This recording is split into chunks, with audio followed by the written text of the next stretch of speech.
কেউ ঘর থেকে বেরিয়ে গেলে সঙ্গে সঙ্গে দরজা লাগাতে নেই। ছোটবেলায় মা শিখিয়েছিল। এই কথাটা যখন বলেছিল তখন আমি খুবই ছোট, এত কিছু বুঝিনি, খালি চোখ বুজে মেনে নিয়েছিলাম মায়ের কথা। বয়স বাড়ার সাথে সাথে অনেক কিছু ভুলে গেছি, কিন্তু এটা ভুলিনি।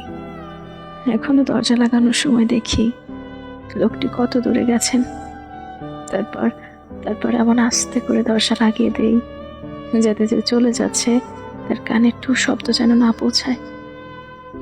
জীবনে কিছু জন আসেন যাদের ছেড়ে দিতে কষ্ট লাগে, মনে হয় আঁকড়ে থাকি অনেকক্ষণ, কিন্তু সময়ের অভিশাপে তাদের ছেড়ে দিতে হয়।